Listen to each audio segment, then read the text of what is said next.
to the Friday Night Curry Club. Sorry, I was a little bit distracted there for a moment. I hope you are all well. I hope everyone is happy that it's the weekend. It's Friday. Welcome to my kitchen and thank you for joining me. I hope the week hasn't worn you all out and you've got enough energy to muster up and cook up some delicious treats for tonight. We are cooking a really delicious, fragrant, aromatic dish tonight, and I know lots of you are quite excited about it. I've had lots of chit chat from you all, which is lovely. As always, what we like to do first and foremost is welcome you all to the kitchen, to the Friday Night Curry Club. So please do make sure you give me a big hello. Let me know where you are tuning in from. Let me know if you are cooking with me. Let me know if you're just watching. As I always say, this is your opportunity to get the most out of me, so please make the most of it and ask lots and lots of questions as we go through the session. It should take about an hour. It might take a little bit longer because it really depends on how chatty you are tonight. And if you haven't done already, make sure you get yourself a little drink because it is Friday evening and I think you all deserve it. So have we got any hellos coming in so far? Finn's here. Hello Finn, first hello is to darling Finn, lovely for you to join, thank you for joining. All week for this. You've been waiting all week, brilliant, lovely. Are you cooking? I bet you're not, are you? Very disappointed. B is here from Dominican. Hello B, from Dominican, wow, lovely to have you join, thank you for tuning in. Are you cooking or are you just watching? Let me know. Have we got any more hellos coming in before we start? Ildiko is here. Hi Ildiko from Hungary, how you doing? Lovely to have you join. I don't know if you're cooking today, I don't think you've told me, so let me know on the chat. We've got Yvonne from New Zealand. Hi Yvonne from New Zealand, so what time is it? Tell me what time it is please, and are you cooking? I doubt you are, but really lovely to have you join all the way from New Zealand. Welcome. Hank is here. Hi Hank, you're definitely cooking. You told me you were cooking, so I hope that you've got everything organised and prepped. Johnny's here. He said he's not getting behind this week, all prepped and ready with a glass of Shiraz. Hey Johnny, how you doing? I know you had a little bit of a nightmare last week, but you said that it was the momo still came out delicious. Thank you for sticking with me. What did you say? You've all prepped and ready to go? With a glass of Shiraz in hand. Oh, a glass of Shiraz to welcome the weekend. You'll be fine. Darren is drinking a lovely glass of Surrey Gold from Denby's. Hello Darren from drinking Surrey Gold from Denby's. I'm sure I've had that. It's really nice. We'll enjoy that for your Friday night little tipple. Got all the usual Sue's here. Hi Elizabeth Sue. is here. Who? Elizabeth. Hi Elizabeth. You're not cooking, are you? Are you cooking? No, you're not. Just watching. Ildiko's not cooking. Ildiko's not cooking. Lovely to have you join. So we've got a whole host of new names, which is always lovely, but we've got the old curry crew joining as well, which is always brilliant. 7:15 in New Zealand. 7:15 in New Zealand. Wow. So it's morning and you're just getting some hints and tips ready for your evening curry, I hope. Okay, so Friday Night Curry Club, for those who have not joined me before, we've got oh, hang on. Tony is here he said he's from a research station in Antarctica. Tony from Antarctica. Are you tuning in from Antarctica right now? Because that is probably the furthest we've ever had, is it? I mean, he said Tony that from is amazing if you are. And if you're cooking, that's even better. Oh, that's amazing. I want to see pictures. So just to introduce you to what we do, if this is your first time joining the Friday Night Curry Club, first of all, welcome. Friday Night Curry Club is all about bringing lots of flavour and aromatics and deliciousness to your weekend. We spend about an hour together every Friday where we cook and we create and we chit chat and we ask questions and then we go off and enjoy our little curry at the end of it, which is what food is all about, and it's all about sort of just enjoying that process. What I always like you to do is obviously say hello, have a little chit chat with us. But if you haven't cooked before, I know it can be a little bit daunting. I always say do a little bit of prep beforehand. But the way that it works, on a Wednesday, I will post what recipe we're doing. I will post the ingredients that you need, and that gives you then Wednesday and Thursday and Friday to go out and source your ingredients. And then on Friday at 6:15, we all get together and we cook together. A lot of people will just watch and then they'll cook later on. A lot of people will cook live, which is always lovely to see. If you are cooking live, I encourage you to take pictures as you go. Make sure that you subscribe to the channel, make sure that you like the video. And if you haven't done already, please download my free app by going to your app store. Just type in Harry Ghotra, download it, and then whenever you take your pictures, you can share those pictures with the community. And it's just a really lovely way of showing off what you've cooked, because that's what food's about, really. Anthony was joking, he's in Brum. Oh, Anthony! You got me all excited then, but you're in Birmingham. Not a bad place to be. Okay, so tonight we are cooking a railway curry. Can you give some background information on the origin of the dish? Background information, I will do that. So we're cooking a railway curry. And Tracy's here. Hi Tracy, how you doing? So this is a dish that dates back to the years of the British Raj, and it was all about when they were sort of adapting and building the railways.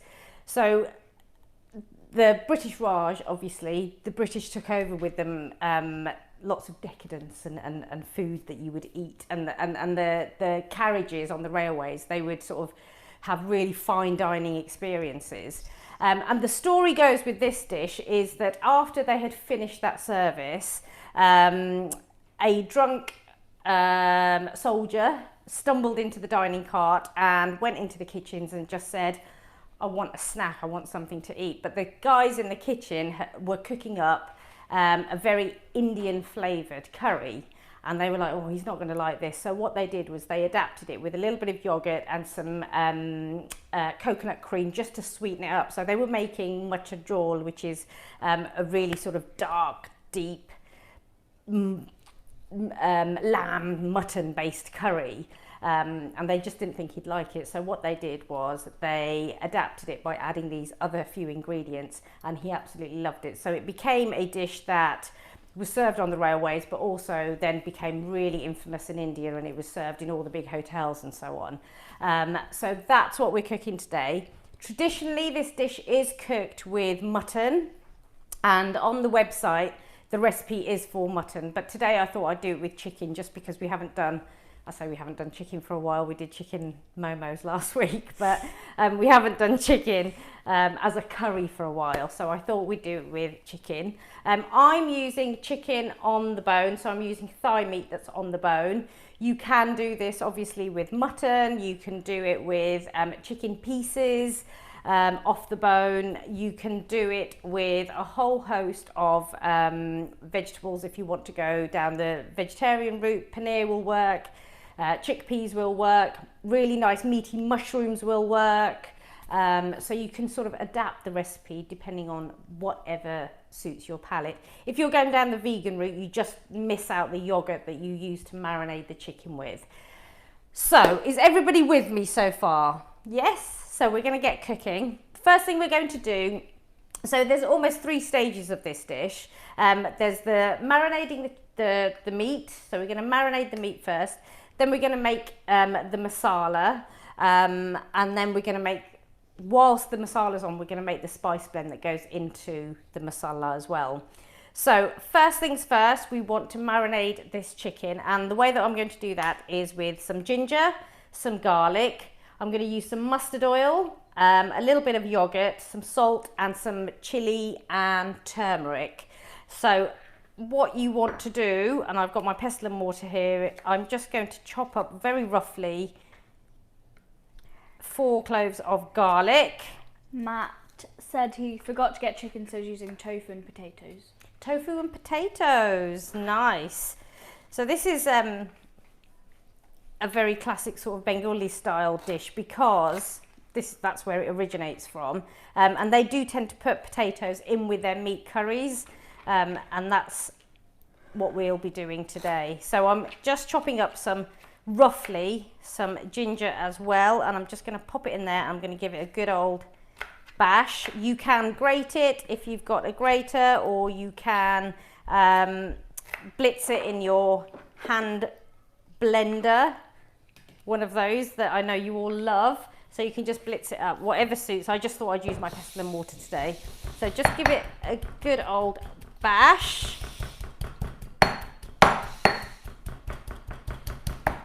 This will get the frustrations out of your week. If you've had a stressful week, it's a really good way to cathartically just get rid of all of that tension.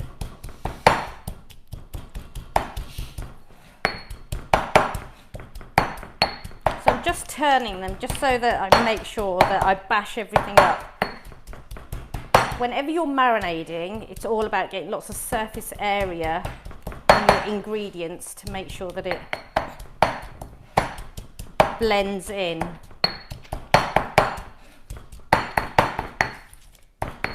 There we go. And as you will probably have noted, I didn't peel my ginger or anything. I'm a bit rubbish when it comes to things like that. You don't need to. You can if you want to. I'm not too bothered about doing that. Right. Oh, little bit of a workout. Right, I'll show you what it looks like. So it's all bashed up, nice and small, and I'm just gonna pop that straight into here.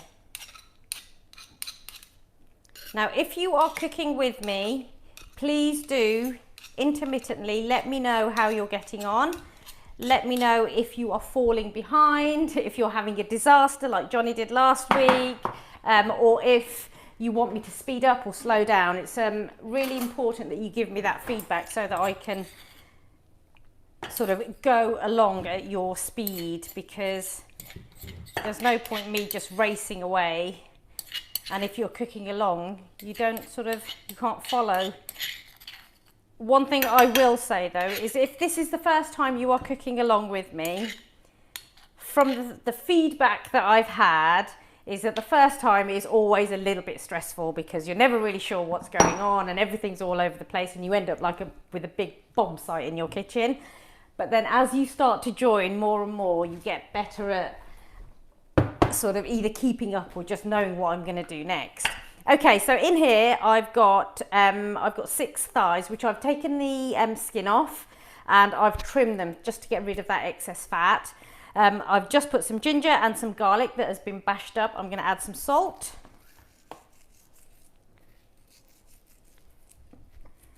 Lovely. And I'm going to add some yogurt. I'm not going to add too much yogurt, only about a tablespoon. Not too much. The reason I'm putting that yogurt in is really, so the reason that you add yogurt to a marinade is as a tenderizer, so that it sort of softens the meat a little bit, allowing all of the flavours from the ingredients you put in there to penetrate into the meat. I don't want a lot of that in here. And then mustard oil. So I'm adding about a teaspoon of mustard oil, not too much, because mustard oil is quite potent. And I'm sure I'm going to get lots of questions about mustard oil. We always do. Whenever we talk about mustard oil, we get loads and loads of questions. Is this recipe on the app? This recipe is on the app. It's Railway, but it's the lamb version. But all you do is just substitute whatever you want in place of the lamb. So I've got half a teaspoon of turmeric going in. Leslie's just chilling at the moment with a strongbow. She's marinated it this afternoon, and it's her first time cooking along. Yay! Well done, Leslie. I'm so pleased. So you're all organised, and you're not like me, very last minute. Now, just so that you know, so normally my chili powder of choice is Kashmiri chili powder. That's what I would normally use for this dish, and you can if that's what you're using. For today, I just feel like using a hot chili powder, so I'm going to use a different chili powder. I'm using a hot one, which is obviously hotter, but it doesn't have that red colouring either, so it might look a little bit different once we've finished to my usual sort of curries. Right, mix all of that up. This is probably the worst bowl to have put it in. We've got Linda and put it in Alan this. are using lamb tonight, and it's been marinating this afternoon. Oh, well done. It is a really lovely one to do with lamb, obviously, or mutton, whatever you've got. I'm not very well organised at all. I'm falling behind myself. Right. So I'm just going to give that all a mix through, just to coat all of the meat.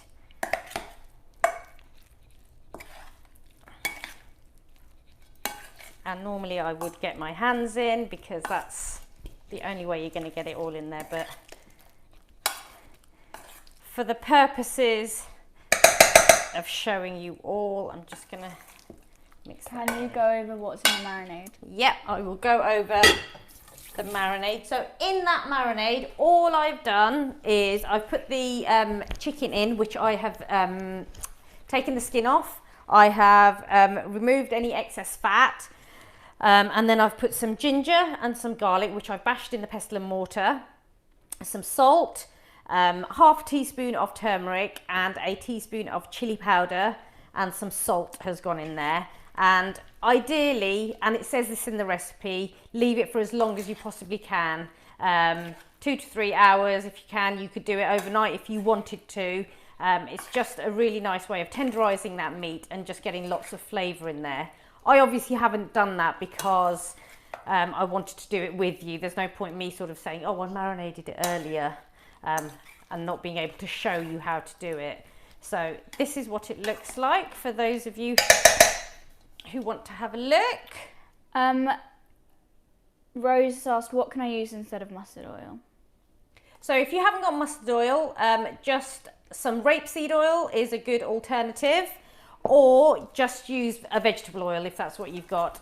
Mustard oil does have a very distinct flavour, and it's very so it's quite synonymous with this kind of cuisine because that's the oil of choice that they would use.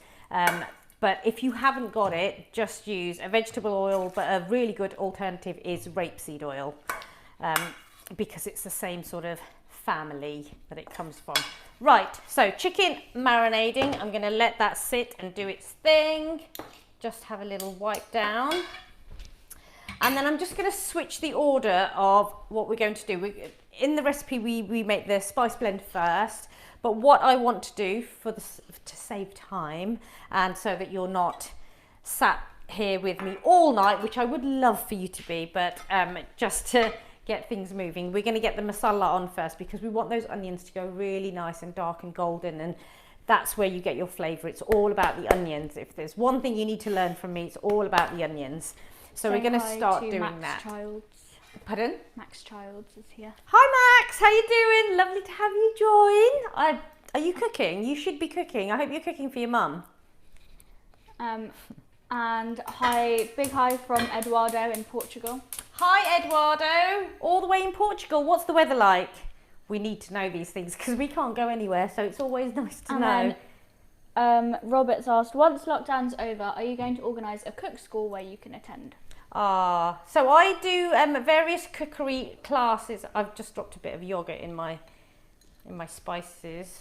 So I do cookery classes at the moment already. Well, I say not at the moment because we're on lockdown, but I teach at a number of different cookery schools around the country. So I teach at Abinger Cookery School, which is based in Abinger Hammer, which is just down the road from here. I also teach at Kent Cookery School as well. So if you have a look at their websites, all of their Indian courses are taught by me. So if you live in those areas, or if you know, just book onto those ones. I also do private cookery classes here. So if anybody wants to book onto one of those, all you need to do is just go to the website and go to the shop. All the information's there, and those are very much bespoke classes where I will work up a menu directly with you, and we sort of create something that is specifically for your needs. So yeah, I do various teachings all around the country anyway. He's in Scotland. Please come to Scotland. Find me a cookery school up there and I can come and do a day session. I'm more than happy to do that if there's somebody, if there's a good cook school up there. that would like. Gordon's asked, do you colour coordinate your cookware with your wardrobe? Do you know what? It always seems to pan out. Get it? Oh, I'm so funny. I don't. Honestly, I don't. I don't usually. I did once when I had that new pan, and I had the blue pan. For those of you who joined me that day, I had matching chopping board and everything. That's the only time I've ever done it. But today, it's all sort of worked out. It always works out, doesn't it? Everything always works out. Okay, right. To start our masala and our onions cooking, we are going to toast off our whole spices. So one of the things that I always talk about is when you are cooking your curries, there are different stages at which you add your spices, and your first stage of adding spices is when you add your whole spices, and that is always at the beginning, and that's because you're tempering the oil, you're getting those aromatics into the oil, which are your base flavors. So for this dish, our base flavor, so we are going to be cooking with mustard oil, so I'm going to get that in there. And this is edible mustard oil. I'll just chuck it in, it's fine. If you were using any other mustard oil which you buy from any other shops, usually when you look at the packaging it says for external use only. I wouldn't worry about it, it's fine. If you are using that, what you need to do is bring your pan up to smoking point and then turn it right down and let it cool off and then start cooking with it. But this stuff is edible, so it's fine. Okay, so into here, our whole spices that are going in first. So cassia bark, there are a few of you said that you couldn't get hold of cassia bark. Obviously a really good alternative is cinnamon. The difference between cassia and cinnamon is that they are two different trees. This is the outer bark and it's slightly sweeter than cinnamon. Cinnamon is much hotter in its flavour. We've got How much question? oil is in the pan? I've put in a tablespoon and a half, I would say. So cassia bark goes in. I've got bay leaf, so this is Indian bay leaf for those of you who are interested. They look very, very different from Western bay leaf, so that's an Indian bay leaf. Again, much more cinnamony in flavour, so that's going to go in a minute. I don't want it to burn. And then I've got some cloves, and then I've got green cardamom, which I'm just cracking and putting in. And yep, you can guarantee all of those are going to end up on my husband's plate because he hates them. Not so that through goes any in. fault of your own, it's just what happened. And then I've got 2 black cardamom. Now, if you haven't used black cardamom, I just urge you to have a little smell. They smell really, really smoky. It's that because, well, they are smoked, but they just give a really earthy, smoky, really lovely flavour to your dish. And they just sit at the back of your dish and just sort of impart that smoky earthiness. So those go in. And then we're using mace. So this caused a few questions. So this is mace. This is a blade of mace. And when you get it, you'll see it's almost like, so it just sort of breaks up and there we go. So that's what mace is. And you can get it ground, and most of you have got it ground. If you've got it ground, I wouldn't put it in at this stage. We'll put it in with our spice mix. So who knows what mace is? I don't know whether I should ask the question, but if you know what mace is, then yeah, give us a little shout. But for those of you who don't know what mace is, it's the outer mesh or net that sits around a nutmeg. So this is nutmeg. So nutmeg is it's a round ball, and then what happens when it's growing is it has this red mesh that goes on the outside of it. So mace is really, really intense in flavour. It's really strong, and it sort of bridges the gap between savoury and sweet. So you can use it in both kinds of dishes. So you don't need a lot of it. If you haven't got it, then it's fine. Just miss it out. You can just add a little bit extra mace at the extra nutmeg at the end. So don't worry. If you have got it in powder form, we'll add it later. But if you have got a blade, you can pop that in now, and then your bay leaf goes in. So all we are doing is we're just getting that oil nice and aromatic and nice and fragrant. And whilst that's happening, we are going to slice up our onion. And I want to have nice, long, thin, slender slices that are going to just cook up a treat. Okay, so if there are any questions about any of the spices or anything, please do get them in, get them coming. Someone's asked, I'd love to know where your accent is from. My accent? So I'm born and brought up in Wolverhampton. It depends if is it a UK person? Are you a UK person who's asking? So I was born and brought up in Wolverhampton, which is not far from Birmingham. That's home for me. And then I went to university in Bath, where the Wolverhampton accent was beaten out of me. It still comes back after a couple of glasses of wine. Not that I'm embarrassed or anything, but it just sort of faded away. And now living in Surrey, it sort of faded even further. Okay, so I've got 2 onions, which I'm just slicing up. I'm putting that temperature on high now because I want to get a bit of colour to my onions, and I want them to go nice and golden and dark and cook all the way through. There we go. For those of you who are cooking, are you still with me? Are we together?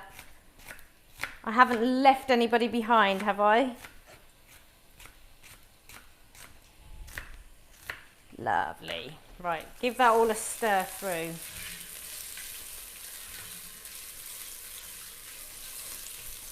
There we go. And as you're stirring, just make sure you just break them up a little bit. That goes in. Right, now the reason that I've done this bit first, as I said, I want to get some colour to my onions. Colour is flavour, so getting that lovely dark brown on these onions. So this is a really deep dark. Well, the first bit of the dish is very deep and dark. We then sort of lighten it up afterwards to add that slightly British element to it. Okay. Right, any questions? 2 medium or large onions? I would say, so I've used 2 medium onions. If you've got a really big one, then one is probably a lot. If you've got one really big one, one should be enough. I mean, it all really depends on how much ingredients you're putting in, as to how many onions you need. So I've got 6 pieces of chicken. I'm using 2 medium onions here. And as I said, on a high heat, you put your onions in, you turn it up to a high heat, because what you're trying to do is just remove any of that moisture that's in those onions. And this is the bit where you start to cry and get really upset. Okay. Is the chilli powder and turmeric in yet? No. So chilli powder and turmeric has gone into the spices there, into the marinade, sorry, but not into the masala. So at the moment, all I've got in the pan is the oil, black cardamom, green cardamom, bay leaf, cassia bark, mace, and cloves. So just my whole spices and the onions. Now, whilst that's doing that, we can get our other bits and pieces ready. So into this, I'm going to add some chilies. I'm also going to add some garlic and some fresh ginger as well. So with the garlic, you can either chop it up really nice and finely, or you can just have slices if that's what you want. I'm going to go with some nice thin slices.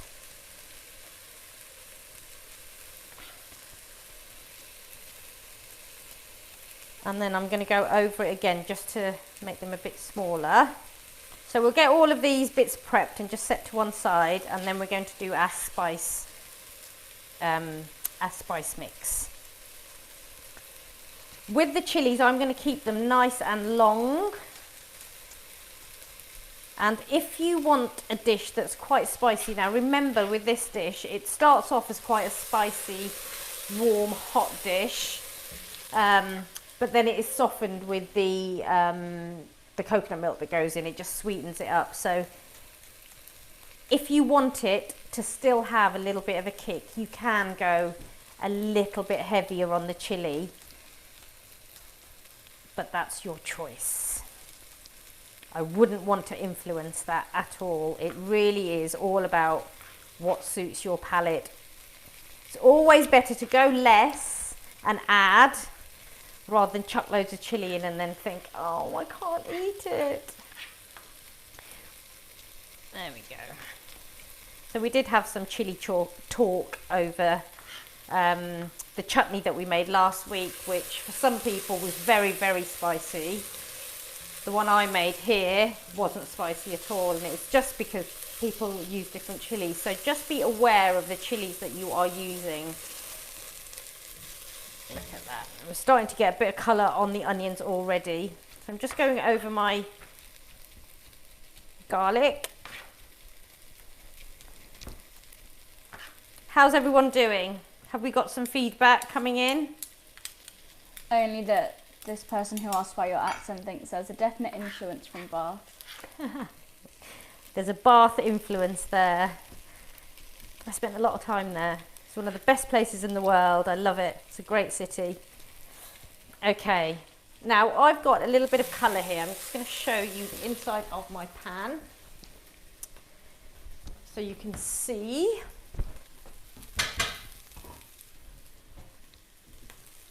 Katie loves your terracotta kitchenware. Ah, thank you. So there are the lovely onions, and you can see they're starting to go nice and golden already. It doesn't take much. How much yogurt did you put in the marinade? I put a tablespoon of yogurt in the marinade, so not a lot. I didn't want a lot in there. Can I blend the garlic and ginger? Yes, blend. If you want to blitz it, you can absolutely blitz it. I've got a grater here, so I'm just going to grate the ginger. So you can do whatever suits you, whatever you normally do. There's no right or wrong. This is a masala, so what we want is for all of the flavours to blend together and to just melt into one. So I'm just grating some ginger. Smells lovely. Very good for you, very good for your digestion.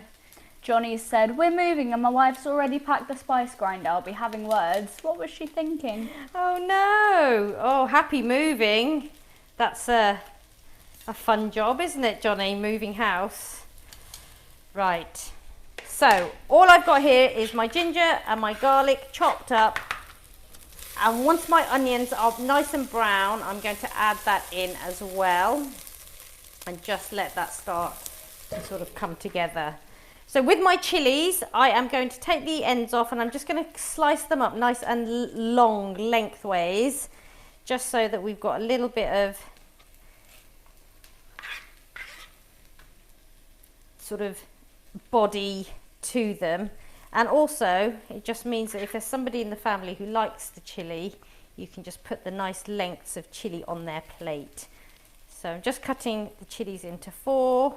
And because I'm literally cutting all the way through, the heat is going to come through these because there's nothing holding them together anymore. So there we go. So my onions are starting to get a lovely, lovely bit of colour. Now, what I always say is if you are cooking your onions and they catch, and sometimes it can just be the pan that you're using, if they catch on the bottom, don't panic. All you need to do is just put a little splash of water into them.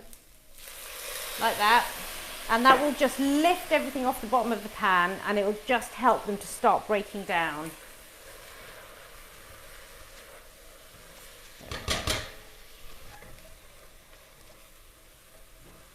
Looking and smelling really good. A few of you have already cooked this. I think there was somebody, was it Stevie on the app? He couldn't join us tonight, or he's watching, I can't remember what, but rather than waiting, he cooked it last night, which was very exciting. So thank you for trying out the recipes. It's always, always lovely to see your pictures, lovely to see your comments and just hear what you think of the dishes. Lovely. So this dish, as I said, is very sort of typical of that sort of Gujarati style of cooking in that it uses potatoes in with the meat curry. And I'll talk to you a little bit about the potatoes as we add them, because there are some, there's different potatoes that you need to use for different dishes, only because of the length of time it takes to cook. What you don't want is your potatoes to just sort of crumble away and they just melt into the sauce, which is fine if that's how you like it, but ideally you still want them to hold their shape, and sometimes that can be a bit tricky. So either your potatoes are a little bit too hard, or they're cooked so much that they just sort of start dissolving into the sauce. Okay, so I've got some colour in there. I'm going to now add my garlic and my chilies and my ginger.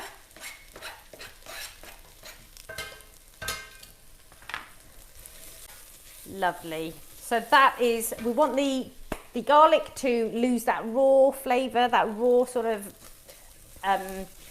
bite that it can have. So we want that all to sort of start to melt together.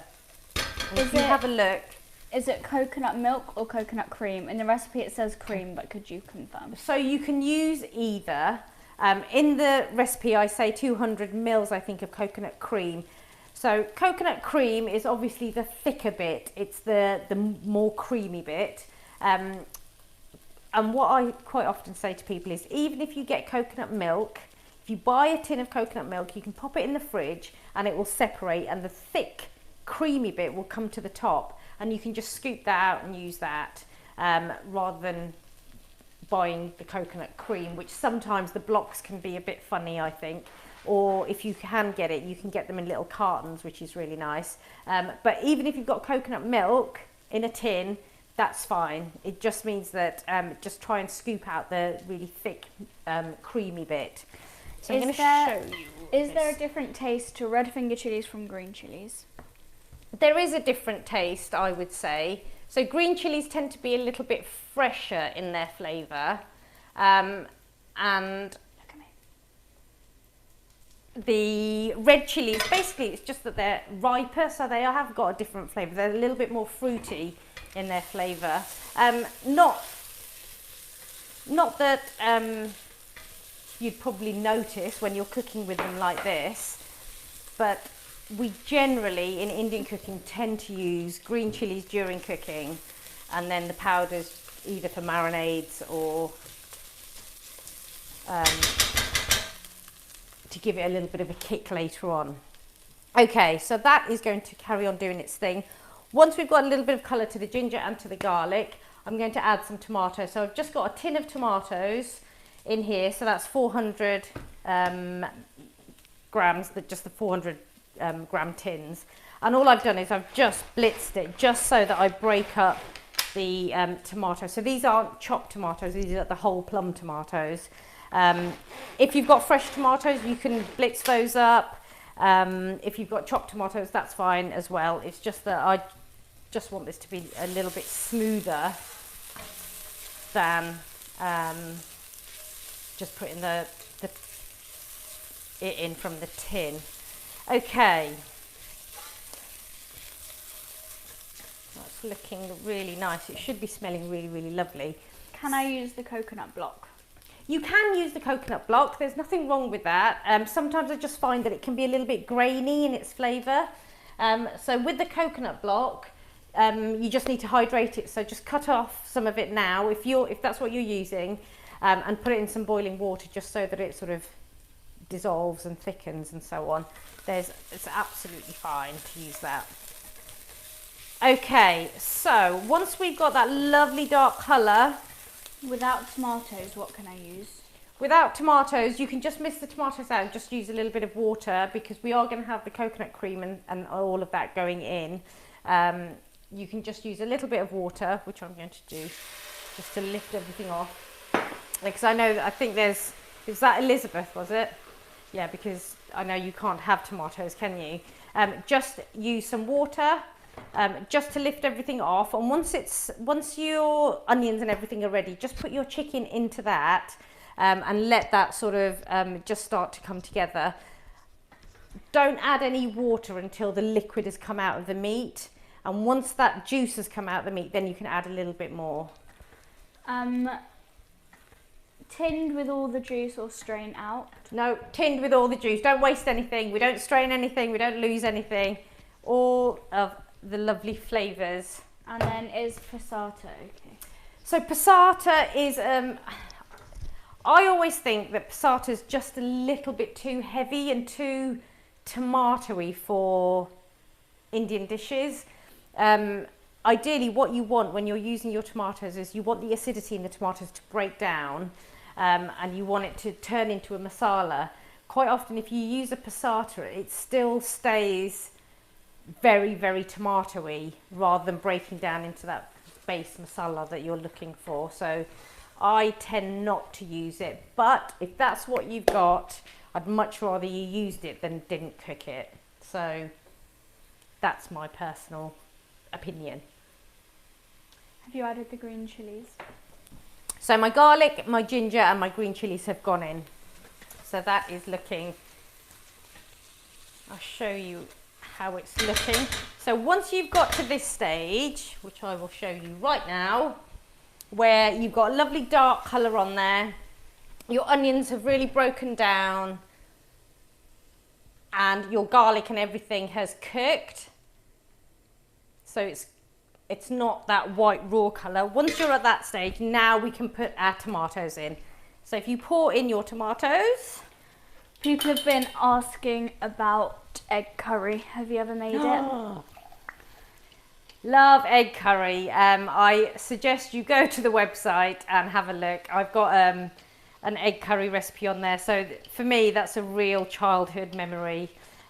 Boiled eggs in a curry is just the best thing ever. We used to fight over those eggs when we were little. But yeah, it sounds weird. It sounds bizarre to a lot of people, but honestly, it is one of life's little pleasures.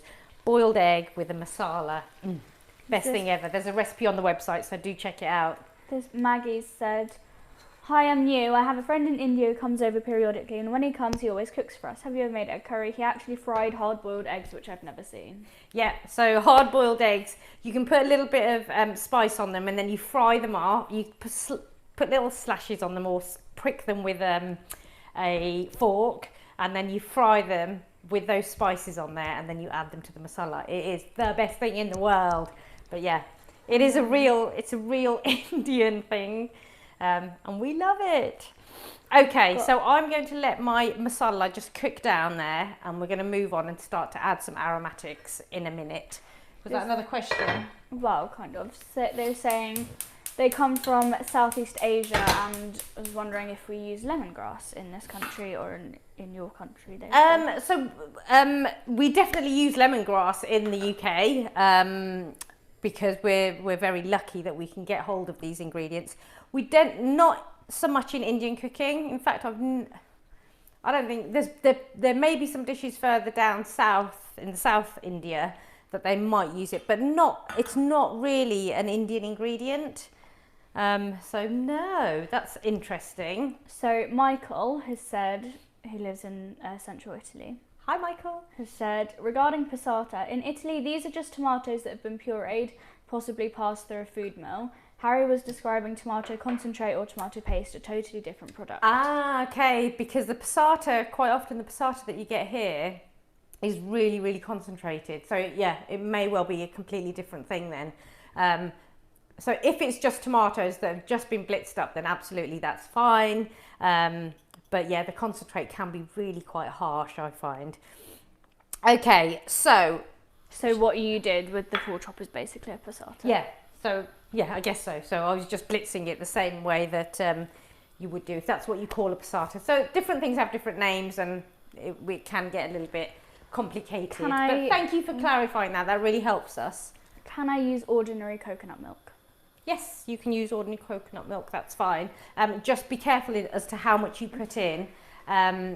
Some people, if you want it really nice and sweet, then obviously you can put the whole tin in. If you want it a little bit less sweet, then, you know, I'd put a little bit in, let it cook down, have a little taste, and then see how we get on. Johnny said, my missus doesn't like the whites of eggs, but loves your egg curry. Work that one out. Love egg curry. Love egg curry. Thank you for starting that conversation, because that's got me very excited. Okay, so just as a recap then, we've got our masala going on over here. In that we put our base spices, so we had mustard oil, which we heated up first. Into that we put some mace, black cardamom, green cardamom, cloves, a bay leaf, cassia bark. Is that everything? And then once that got really nice and aromatic, the sliced onions went in. Cook those until they go a nice dark brown colour. Then chopped up ginger, chopped up garlic, and 3 chilies which I sliced lengthways. Pop those in, and then a tin of tomatoes which I just blitzed up just to break down. And that's just cooking away there. We're now going to add our aromatics and our second stage of spicing, which are our taste and our colour spices. And what we are going to do first of all is, so this dish has got lots and lots of aromatics in there and it's really lovely. So what we're going to do is, I've got these spices here which we are going to toast just to get their oils out and fresh and sort of zingy. And we're going to blitz that up, and then we're going to add our other aromatics to it. So just to show you, I don't know if you can see it without them all mixing up, I've got some fennel seeds. Top marks to anybody who tells me the aromatic that you get from fennel seeds. I've got some coriander seeds, I've got some black peppercorns, and I've got some cumin seeds here. And all I'm going to do is just pop them into this little pan just to get them really nice and aromatic.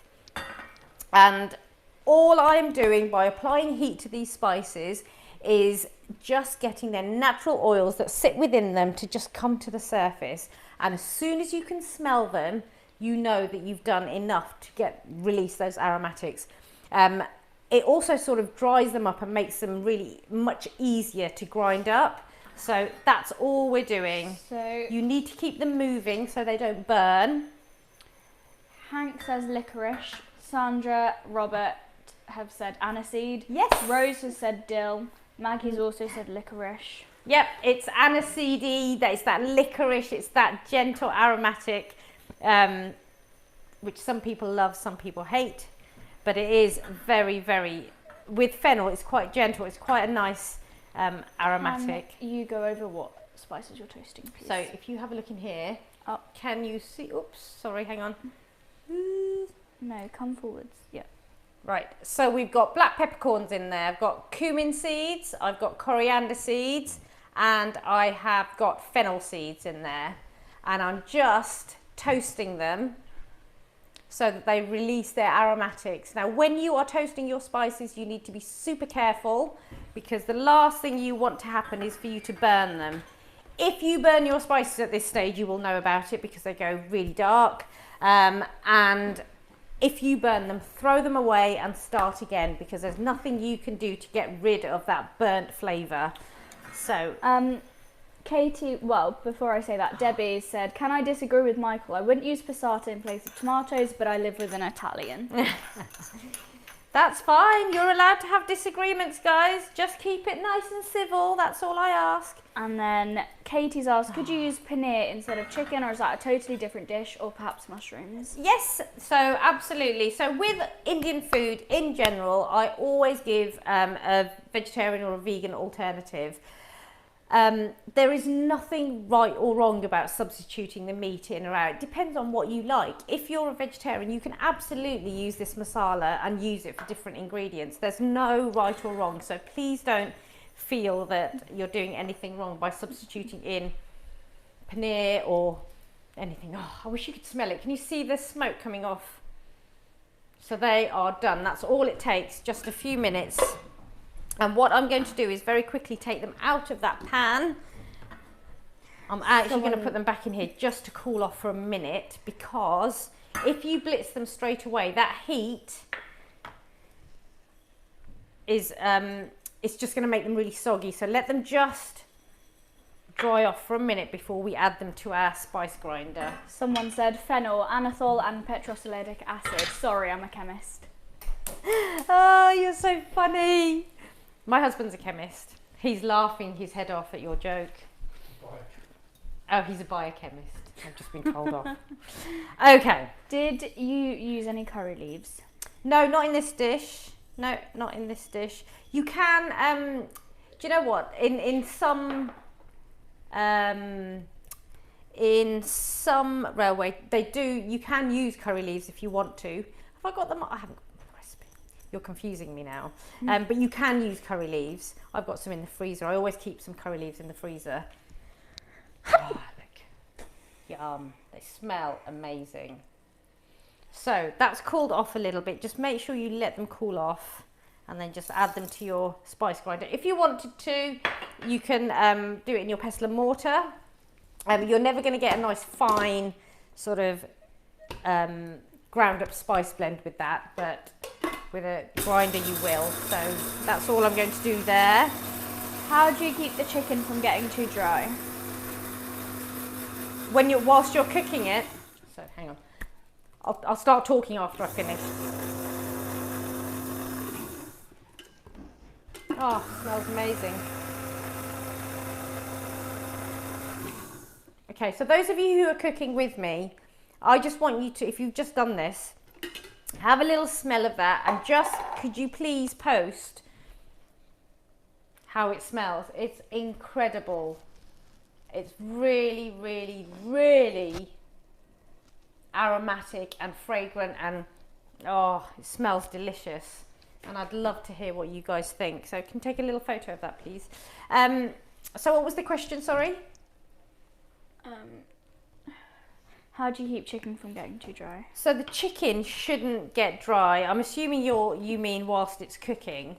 It depends on what you're using. If you are using thigh meat like this, you can cook it for quite a long time because all of the fat and the moisture comes from within the chicken. If you're using breast meat, that has more of a tendency to dry out, especially in a dish like this. So you need to make sure your masala is spot on and is just delicious, so that when you put your chicken in, it doesn't require much more cooking, and it's pretty much ready to go. So it really depends on what chicken you're using. If you want some more information, just let me know what exactly you mean in terms of what kind of chicken you're using. So Robert said it blew my nose away. Blew your nose away? And in a good way or not? Matt said this will sound odd, but they smelt meaty. Yeah. And then Sue's asked, how much ground mace should I use? So for your so mace is really, really, I should have said this, shouldn't I? So mace is really potent, it's really strong. So I would say between 1/4 teaspoon and 1/2 teaspoon. You don't need any more than that. We are also going to be using some nutmeg, so you don't want it to be overpowering. So yeah, sorry, if you are using ground mace, then literally 1/4 to 1/2 teaspoon, no more than that, because it's very, very potent. Okay, so in our pan then, those tomatoes are really starting to sort of condense and come together, which is exactly what we want. So we're going to add our aromatics to this now. And into there we're going to add, first of all, our delicious spice blend that we've just made. Linda and Alan have said it's amazing. They're a bit stressed, to be honest, first time for everything. Linda and Alan, are you cooking together? Are you stressing each other out, or are you stressing keeping up? Because it's quite chilled today. I'm feeling quite chilled. So long as you are keeping up, let me know if you want me to slow down. I'm more than happy to slow down. But if you're, it's all part of the fun. It's all part of the excitement.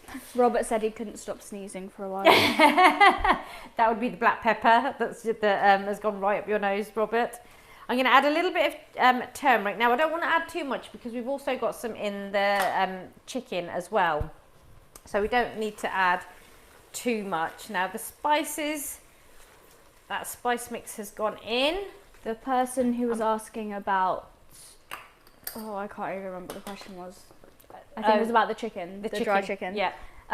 They've said, thank you so much. You're such a kind-hearted person and doing such a fun, amazing thing regarding the pandemic. It's helping me perfect my cooking. I will opt for thigh meat now. Breast meat is dry.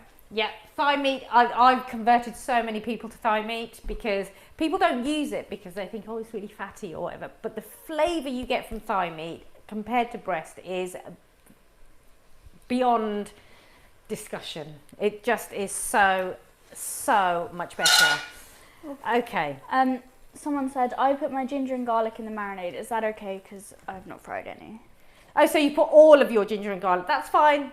I've put some ginger and garlic in the marinade as well. That's not a problem at all. Okay, so this is what my masala is starting to look like. I will show you. Now, this is what I mean by when it starts to come together, and you will see. So it's like a paste.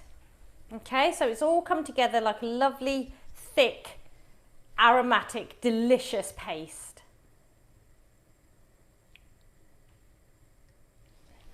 And that's what you are looking for. Okay, now we're going to add our chicken.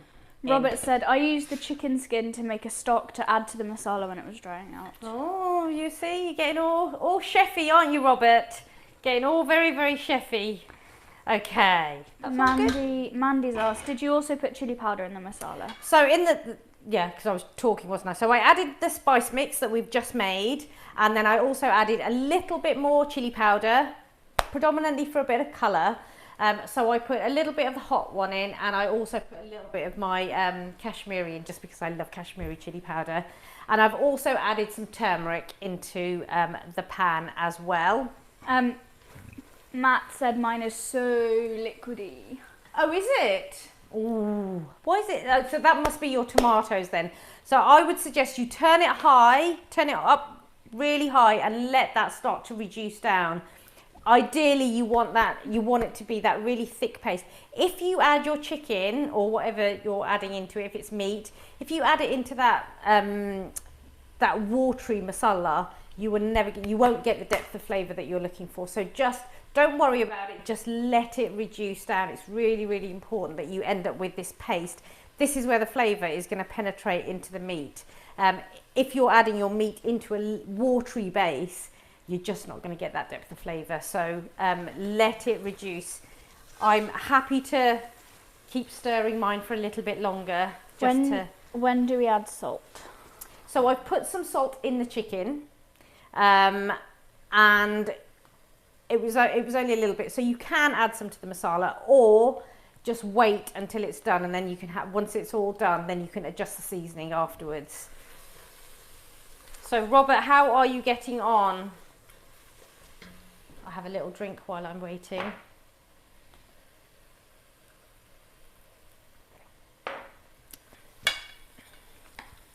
So I'm going to add my pieces of chicken in. Now what I've done again, so whenever you add your meat in, don't worry, Robert, if you're still reducing, let it reduce. When you are adding your chicken in, especially if it's on the bone like this, or if it's lamb, then turn it right up to a really nice high heat, because what we are wanting to do is sear the meat all together in that masala. And if you look here, so the reason that I didn't add a lot of yogurt is that I didn't want to have it sort of sat in a wet marinade. I want it to literally be clinging onto the meat. So that is why. So we added that in. Give that a little stir. Now I'm not going to waste any of it, so I'm just going to scoop out all of the rest of that amazing coloury, delicious, coloury, that's not even a word, flavoury, coloury deliciousness. Colourful, that's a word. Oh my gosh. Let's pop that over there. So all I want to do is just sear that meat. So I've got it, I'll show you if I can. So I've got it all sat at the bottom of the pan, and what I'm going to do is then turn all of the chicken over so that it's seared on the other side.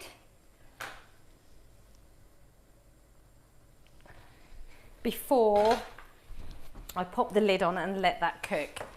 So let that do its thing, and then we can talk a little bit about potatoes. We all like to talk about potatoes. Okay. Rose has said, I can't go to the checkout on the app. I press it and it does nothing. Trying to buy the spice tin. On the app? Oh. Bear with me. We'll have a look at that. we'll see if we can get that sorted. For those of you who are new to the app, we did have a little bit of behind the scenes issues with the app this week, but they're all sorted now. If you want to buy the spice tin, you can also just go to the website. So even if you're on your phone, so go to www.harrygotra.co.uk and then go to the shop there, and you should be able to buy it. Let me know if you're still having problems. Try that. I'll put a link. We'll put a link up for you so that you can just click onto that on your phone. I'm not sure why that isn't working. We'll double check if there's any issues with the app. There we go. Okay, so I've just given this all a mix through, and it's all sort of coated in that masala. It feels like it's really, really dry, and this is a bit where people get really worried because they think that their meat is going to, or their curry is going to dry out and it's all going to end horribly wrong.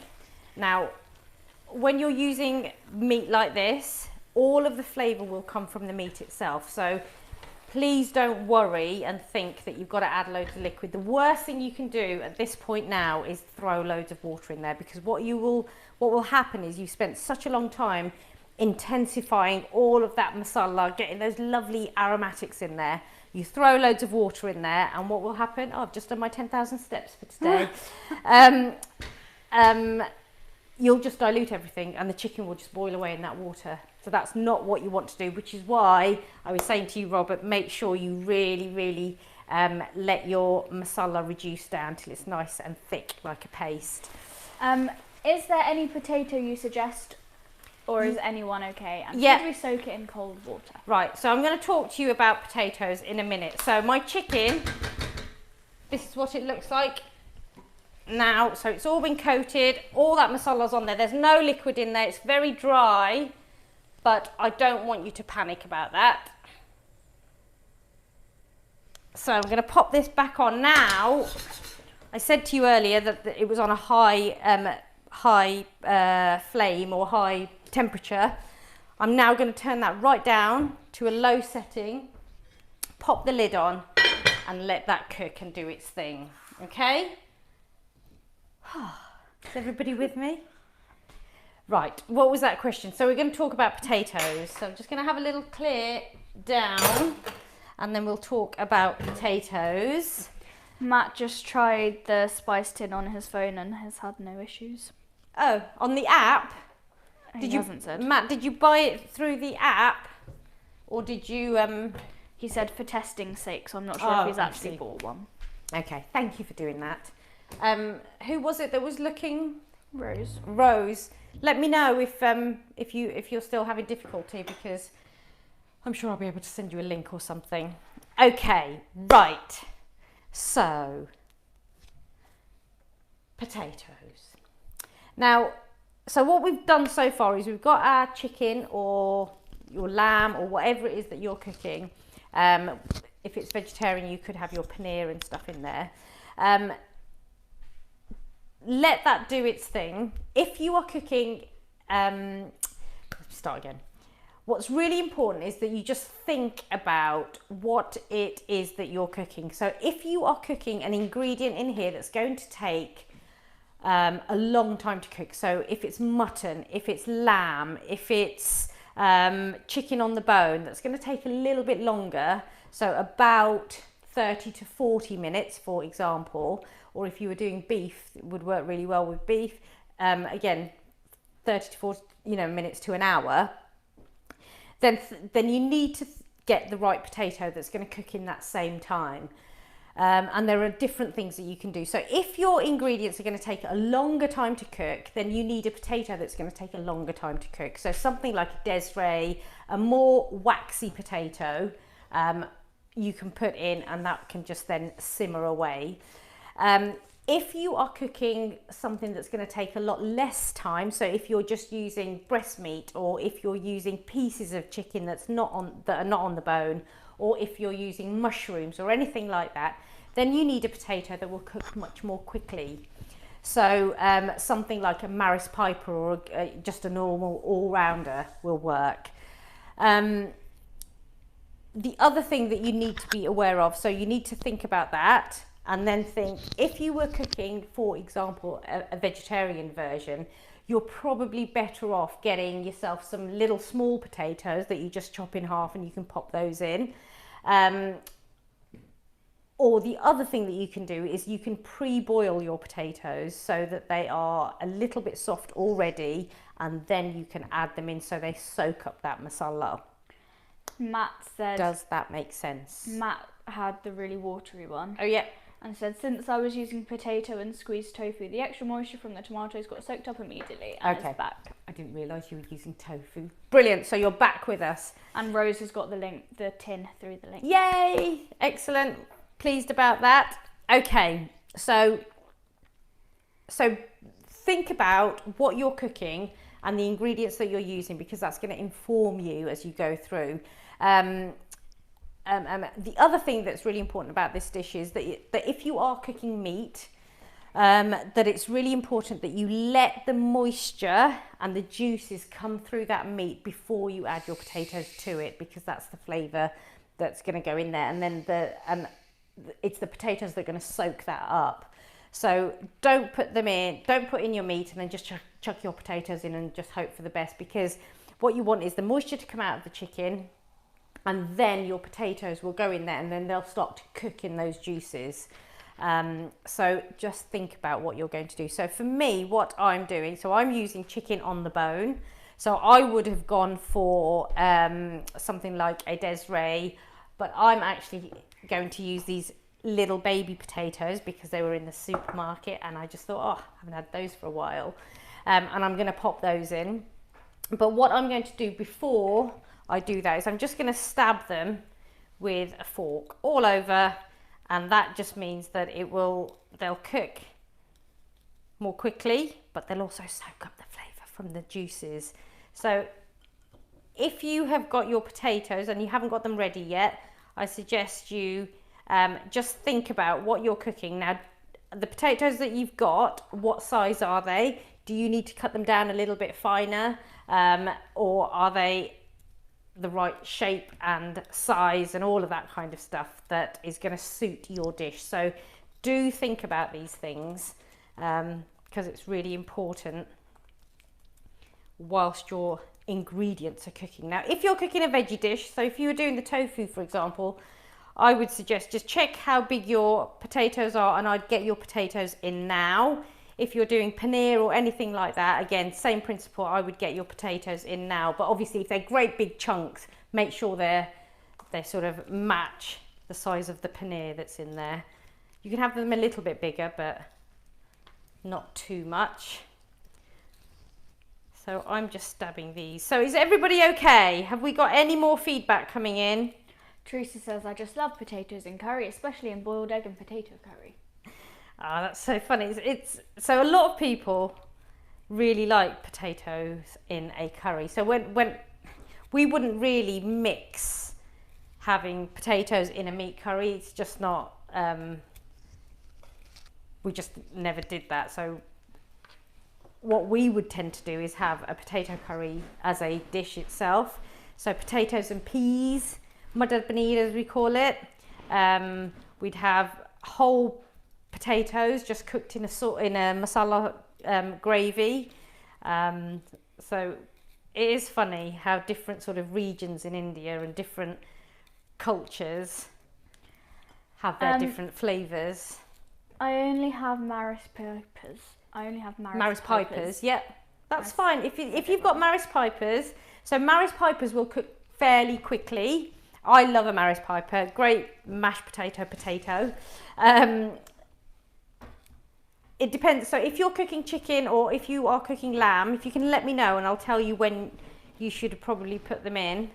But I would recommend that you probably peel them and then chop them up to, fairly chunky sizes if you're cooking meat on the bone or if you're cooking lamb, to get those in. Right. Robert, reduce the sauce, pan-fried the chicken in a separate pan until the masala is reduced and has now combined it all. Make sure you don't lose any of that flavour.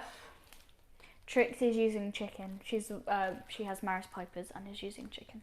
chicken on the bone, Trixie, is that chicken on the bone or are you using pieces of chicken? I know, I'm being very precise. Not like me, is it?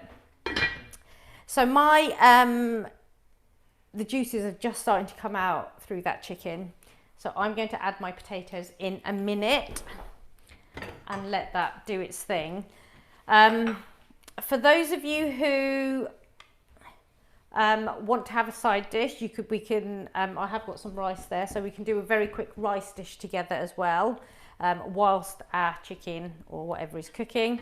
So I'm going to pop in, I'm going to show you first. Chicken on the bone. Okay, so if you're doing chicken on the bone and you've got Maris pipers, don't put them in yet, because you don't want them to disintegrate, because they will disintegrate. So let the juices come through on your chicken first before you add your Maris pipers, because they are quite a soft potato that will cook. So a Maris piper, I would say about 20 minutes. So 20 minutes before the end, you put it in. So I would let your chicken cook for a good 20 minutes and then put your potatoes in and then cook it together for another 20 minutes. Linda and Alan are using lamb. So with lamb, obviously it's going to take it's a longer cook. So I would let your lamb cook, I would say probably for a good 25 minutes or so, then put your potatoes in and then let that all come together for another 25 to 30 minutes, depending on what cut of lamb you're using. Hank said, while I was searing the chicken, the masala stuck to the bottom. Is it safe to add a splash of water? Yes. If it's stuck to the bottom, add a little splash of water. You're better off doing that now so that it just lifts it off. It's obviously very dry in your pan, rather than letting it burn. And you know, the moisture will come from the chicken eventually, but you can help it along its way by adding a little bit of moisture. What veg dish would you recommend? Spinach? As a side dish to this, spinach would work really well. Green beans with mustard seeds and cumin seeds would be really, really yummy. Right, so you can see the moisture is just starting to come through. So I'm going to add my potatoes in now, only because I don't want to keep you here for evermore. So the potatoes are going in and I'm going to give that a little stir. It smells really delicious. And I hope yours does too. I'm sure it does. Right. So the lid is going on and I'm just going to move it over to this side so that it can do its thing. Okay, so has anybody got any more questions that they want to ask, or does anybody want me to carry on and make some rice? I make some rice. Give me a thumbs up, let me know. I have got some rice I can do. Haven't even washed it yet. So I can do some rice. I can do a quick cumin rice maybe, just to go with the dish as a nice little side. I think I need another drink. It's hard work, isn't it? Hard work, all this cooking. But what time is it? Oh, it's only 7:30, we're nearly there. So I've got just some plain rice here. Rice. Yeah, because I'm sure. So is everybody with me? Is everybody's dish doing its thing, cooking away on a gentle heat, simmering, and hopefully you'll get lots of gravy and delicious juices coming out of that. We're going to leave that for, I would say, about 15 minutes or so, and then we'll add our coconut milk in. Mandy's asked, I have naan nearly ready. Can you do the green beans? I haven't got any green beans, but I can tell you how to do them. The green beans are really, really easy to do if you've got some green beans. If you pull up a link to the Phali Andi Sabji recipe, we can put that up. So all you need to do for the green beans is a little bit of oil in a pan, some mustard seeds, some cumin seeds, saute those off, add your green beans to it, and then you put some salt in, you put some turmeric in, and you put a little bit of chili powder in and a little splash of water, and just let all of that come together. It is one of the most delicious things in the world. Really quick, really simple to do. So I'm just gonna wash my rice. Can't find it. It's called Phali with an F. Falia. Falyandi sabji.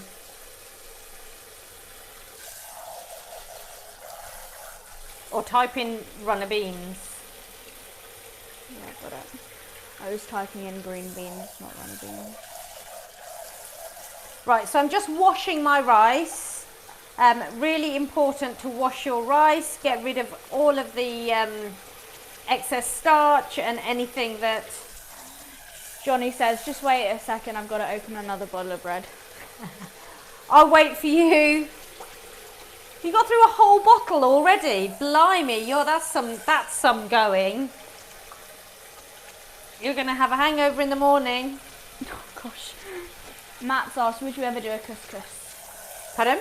Matt has asked, would you ever do a couscous? Oh yeah, I could do couscous. Yeah, I do like a nice sort of fragrant couscous. Couscous, again, it's one of those things that you can just do anything to, and you can add loads of aromatics and flavours. But yeah, definitely. Why not? Okay, I'm just washing my rice until the water runs clear.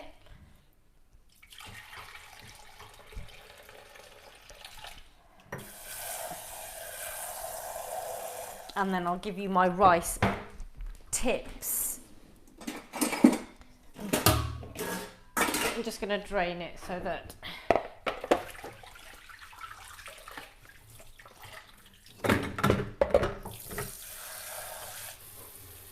Right, is everybody still engaged in cooking? Johnny's got a hangover now, winky face. That's brilliant. You're hungover already and you haven't even started on your Friday night. Not really. Well, maybe a little bit. Okay, so I'm just going to infuse some cumin into my rice. So what I will do is a little splash of oil goes in here. Is your rice in that pan? The rice is here. So I've just washed it and it's just here. And I'm going to add that in a minute. Darren's opening a second bottle of white.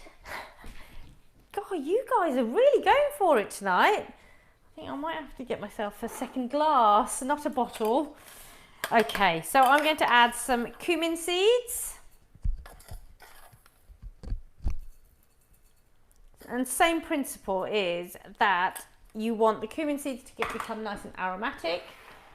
Once they are fragrant, we're just going to pop our rice in, and I'm going to then add the water and then let that come to a rolling boil. What type of oil is in there? So I've just used vegetable oil in here, nothing more exciting than that, just my normal oil that I used to cook with. You can use rapeseed oil, you can, just anything fairly simple in terms of its flavour. Now if you wanted to with this, which would work, if you, actually we could do that. We could do that, I've just had an idea. To go alongside this dish, you could do a coconut rice, and all you do is you just use the coconut milk. So if you've used all the cream from your tin in your dish, you can then use the rest of the tin and use that as the liquid that you're cooking your rice in. So we can do that because I've still got some in the fridge, which will work very nicely. So I'm just going to look at my pan. Oh, yummy, it's looking good.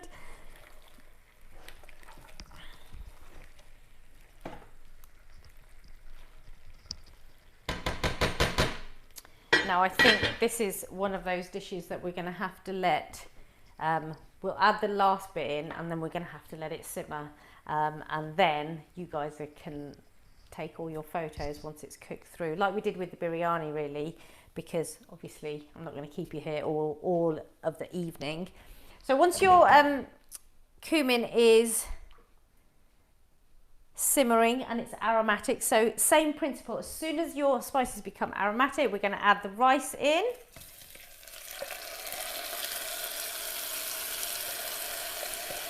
Do you want me to take pictures with the rice? Do you want to take pictures with the rice?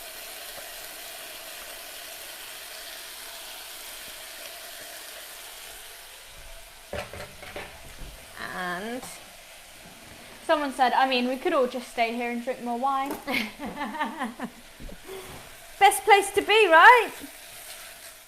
Give that all a stir. All I'm doing is just coating.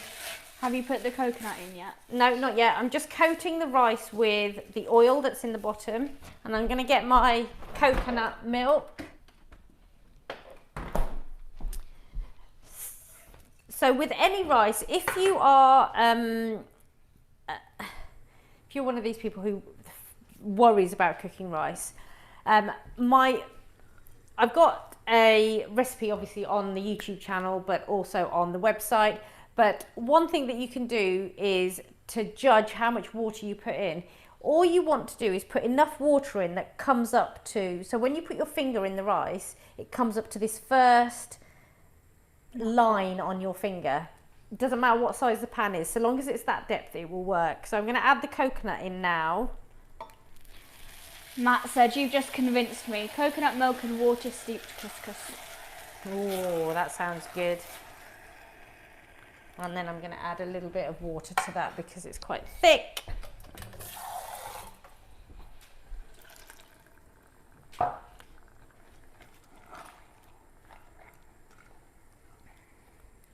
So you need enough moisture, as I said, just to cover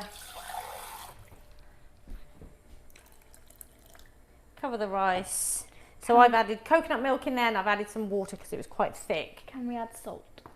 Absolutely, you can add salt to this as well. Sometimes I do, sometimes I don't. It really depends on who I'm cooking for. It was the one thing I used to always get told off when I cooked at the restaurant because I never used to salt the rice enough. It's because I was used to cooking for the kids at home. Okay, so we're going to bring that up to a boil, and then I'm going to move it onto the back there, so that it can just simmer away and cook through.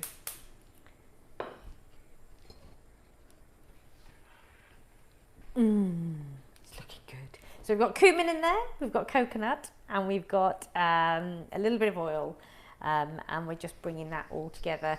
Have a look at your chicken or lamb or whatever it is that you're cooking, and you should hopefully now start to see little bubbles and the liquid from the meat coming through. If it's still very, very dry, you can add a little splash of water just to help it along. But you should, so I've got quite a bit coming through now. When did we add the ground spices? So the ground spices went in when you added, after the tomatoes went in. The ground spices went in with your turmeric and some chili powder, a little bit of salt. So that is all in there. Smells really good. So I'm just going to pop that lid on, and once this has come to the boil, I'll show you that you start to get that moisture coming through. And it's that the potatoes are cooking in, so they're sort of sucking up all of that flavour that's coming out of the spices and the masala mix. Oh. Do you want another bowl for the rice? No, that's fine, I think. Right, so my rice is coming up to a little bit of a simmer, a little bit of a boil.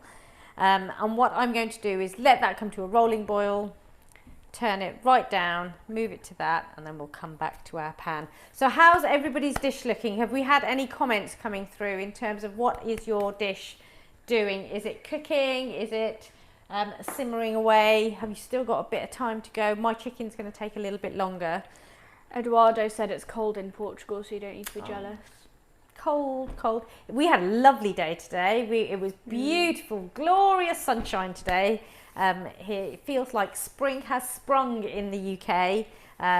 So we're all getting very excited, especially with the hope that lockdown is coming to an end at some point. But we shall see. Okay, so my rice is starting to come to the boil now. I will pop that to one side, and I'm going to show you.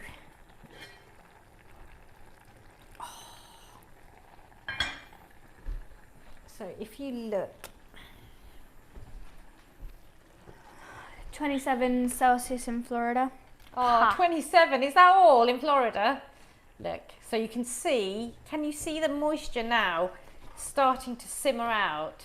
And it's really dark and delicious, and it should smell incredible.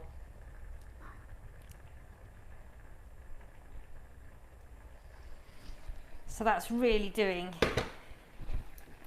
lovely stuff. Use creme fraiche instead of coconut cream? You can, yeah, you can if you didn't want to use coconut cream. Obviously you're not going to get that coconutty flavour. You can use, or you could just use, well, I'm assuming you're going for the healthy option. So yeah, absolutely, you can put a bit of creme fraiche in there. With the creme fraiche, you're probably better off just putting it in right at the end, rather than halfway through, because we're going to cook it all for a little bit longer. Okay, so my rice is really starting to bubble and simmer through, so I'm just going to pop the lid on, and then I'm going to move it to the smallest hob and let that cook. Bring my chicken back over here. It's 6 degrees Celsius in Fargo, North Dakota, not the usual -25. Oh, 6 degrees. Gosh. -25. -25, that's pretty... It's pretty well, cold. the thing is, you guys are geared up for it. You can, we get a little bit of snow here, the whole country stops. Okay, so into this dish now, which looks amazing, I'm now going to add the coconut milk. So the coconut is just going to bring it all together, and it's just going to let it sort of simmer through. I'm just going to pour that in. Now, what I'm going to do, because ideally what you want is for this to cook down for a, you know, depending, and you know, if you've cooked a veggie dish, you're probably pretty much there in terms of it's probably done. But if you are cooking a meat dish, especially a lamb dish or a chicken on the bone dish, it's going to take a little bit more cooking. But what I don't want to do is just hold you up for the rest of your Friday evening. So what I will do is I'm going to let that do a little bit more, and I'll take some, if anybody's got any questions or anything that you want to ask me whilst that's still sort of simmering away. Now is your opportunity, because everything is cooking and doing what it needs to do. You can ask me anything you like, and I will, well, within reason. And I can answer those questions for you. And then what I'm going to do is show you how to finish the dish off, just so that you know when you come to do it yourselves. But obviously your dish isn't cooked yet. So once you are at the point that your dish is cooked, you'll know how to finish it off. And then you can take lots of beautiful pictures to share with me. And I just get to feel really hungry once I've looked at them all. So have we got any questions coming in before we... This person said, when it gets to around -5 or so, my son actually puts on shorts and a t-shirt. Oh my God. Wow. See, you're made of proper stuff. I get cold just sat in the house. Okay. So what you need to do to finish this dish off is, once your chicken and your potatoes are done, and that will be in another 20 minutes or so, you just turn it off in terms of the temperature. You turn the hob off and add a tablespoon, between sort of 2 teaspoons and a tablespoon of ghee. If you don't want to use ghee, then you can just add a little bit of oil instead, with a teaspoon of garam masala and a really good, nice grating of some nutmeg. And that just brings together all of those lovely flavours that you've put in here. It's that almost like that last seasoning, that last aromatic that you need to add in there. And then you can finish it off with a little bit of fresh coriander just before you serve it.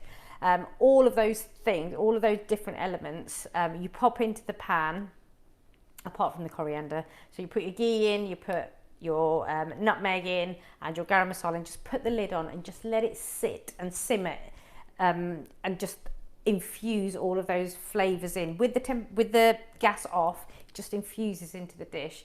just before you serve it, and then you serve it up with your coconut rice. Debbie's asked, would Alex's burratas go well with this?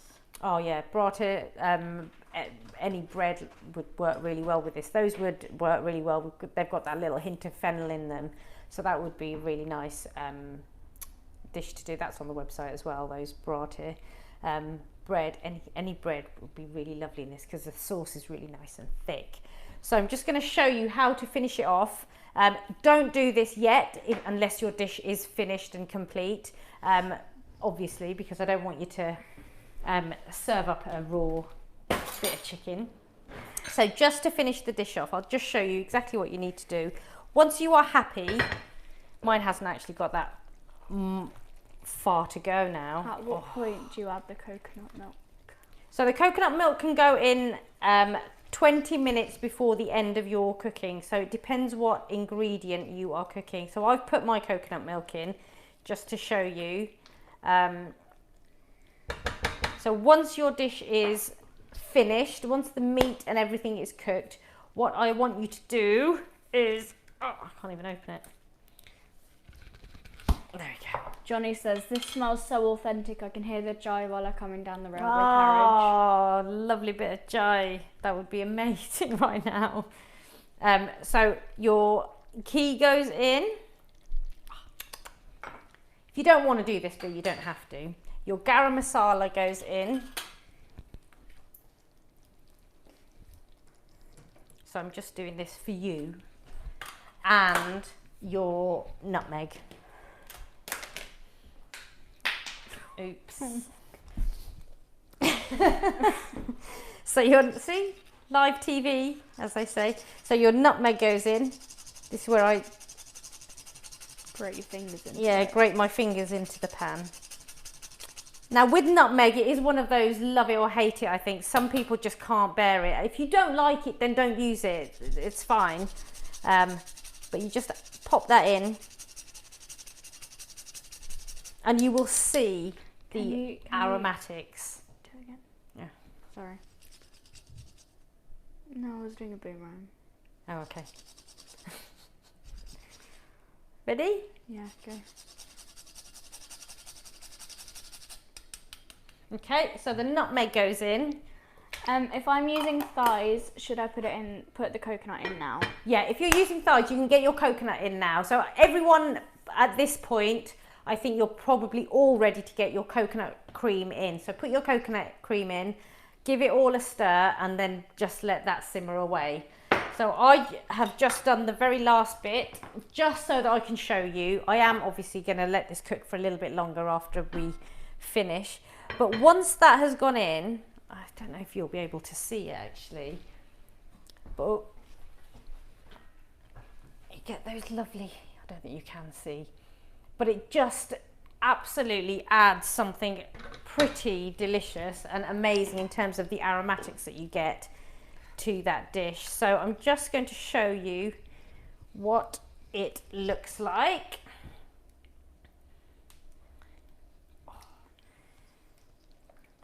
It smells so good.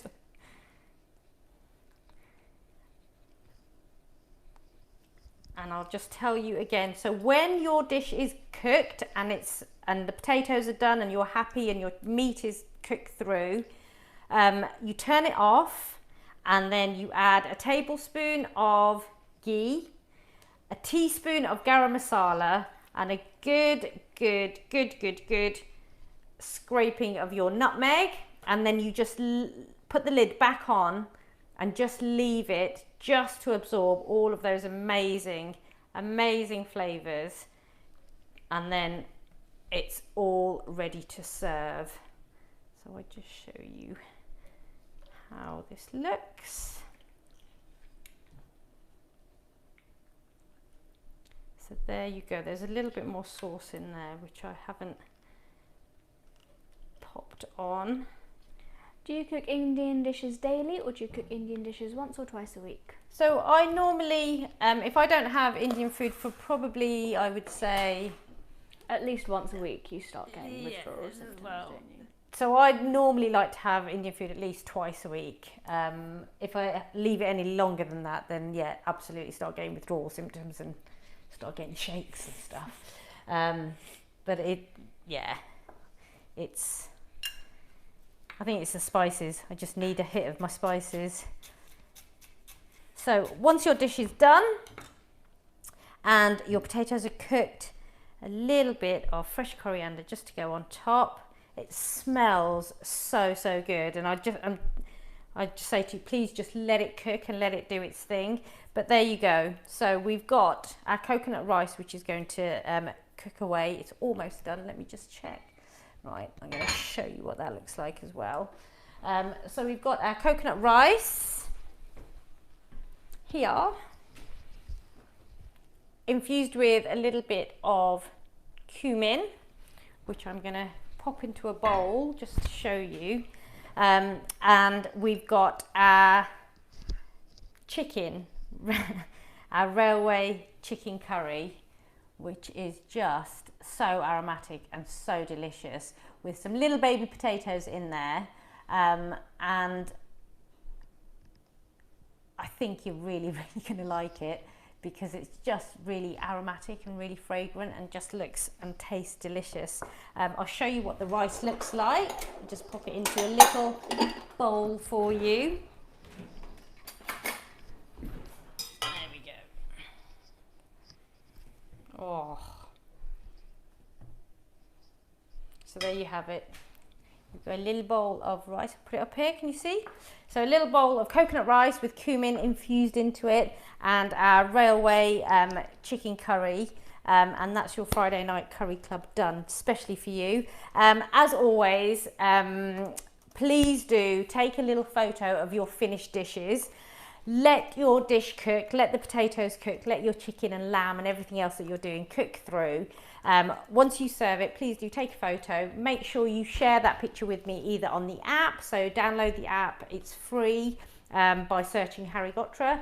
Give this video a thumbs up and make sure you share it. Please subscribe to the channel as well, because we're trying to up our subscription. So please, and share, tell your friends and family, get them to join us, because it's always really good fun. And also check out the merch shelf below and have a look at the e-books and any of the merchandise that's on there, because we're going to be getting all of you dressed up in those Friday Night Curry Club t-shirts very soon. I hope you've enjoyed it. Thank you for joining me, and I really hope you like this dish. I will see you all again next week. Take care.